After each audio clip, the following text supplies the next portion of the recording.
Superintendent എന്നെ വിളിച്ചിട്ട് വളരെ ദേഷ്യപ്പെട്ടു. കാരണം അവർക്ക് ഈ പരാതിനെ കുറിച്ചല്ല അറിയേണ്ടിരുന്നത്. എൻ്റെ ഈ പരാതി ജയിൽ സൂപ്രണ്ട് അറിയാതെ ഏത് സ്റ്റാഫ് സഹായിച്ചിട്ടാണ് പുറത്തേക്ക് പോയതെന്നാണ് അവർക്ക് അറിയേണ്ടിരുന്നത്. പിന്നെ സൂപ്രണ്ട് പറയാതെ വന്നപ്പോൾ പിറ്റേ ദിവസം സൂപ്രണ്ട് DAG പ്രദീപ് സാറ് പിന്നെ അവിടുത്തെ വെൽഫെയർ ലക്ഷ്മി മാഡം ഒരു 3 പേരും കൂടി എന്നെ ചോദ്യം ചെയ്തു.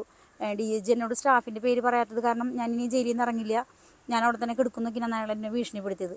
മാത്രമല്ല ഈ പ്രദീപ് സാറ് ആഴ്ചയിൽ ഒരു ദിവസം എന്ന് പറയുന്ന പോലെ വൈകുന്നേരം ലോക്കപ്പിന് ശേഷം ഷെറിനെ കാണാൻ വരാറുള്ളൊരു വ്യക്തിയാണ്. ഷെറിനെ ലോക്കപ്പിന് ശേഷം ഒരു 7 മണിക്ക് ശേഷമൊക്കെ ഷെറിനെ ലോക്കപ്പിൽ നിന്ന് ഇറക്കിയാൽ ഒരു 1.5-2 മണിക്കൂറിന് ശേഷമാണ് ഷെറിനെ തിരിച്ച് ലോക്കപ്പിൽ കയറ്റാറ്.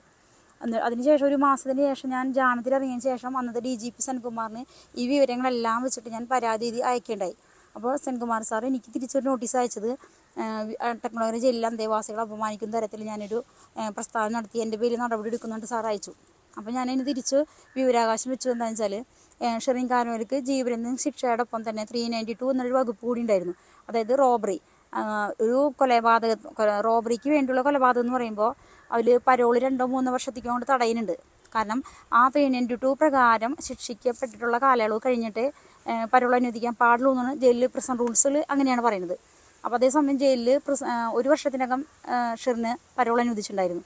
അപ്പോൾ പരോൾ അനുവദിച്ച കാലഘട്ടം തൊട്ട് ഞാൻ വിവരാവകാശം വെച്ചപ്പോൾ സെൻകുമാർ സാറ് എനിക്കെതിരെ നടപടിയൊന്നും എടുത്തില്ല. പകരം 2 ഉദ്യോഗസ്ഥന്മാരെ സ്ഥലം മാറ്റി. ഷെറിന് ഇല്ലീഗലായിട്ട് സൗകര്യങ്ങൾ ചെയ്തു കൊടുക്കുന്നുണ്ട്. സത്യത്തിൽ സൗകര്യങ്ങൾ ചെയ്തു കൊടുക്കുന്നുണ്ട്. സ്ഥലം മാറ്റുമ്പോൾ DAG പ്രദീപ് സാറിനടക്കം ജയിലിലത്തെ 1-2 സ്റ്റാഫിനെ ഒഴിച്ചിട്ട് എല്ലാ സ്റ്റാഫിനെയും സ്ഥലം മാറേണ്ടി വരുമായിരുന്നു. ഒരു താൽക്കാലികമായിട്ട് തൃപ്തിപ്പെടുത്താൻ വേണ്ടി മാത്രം.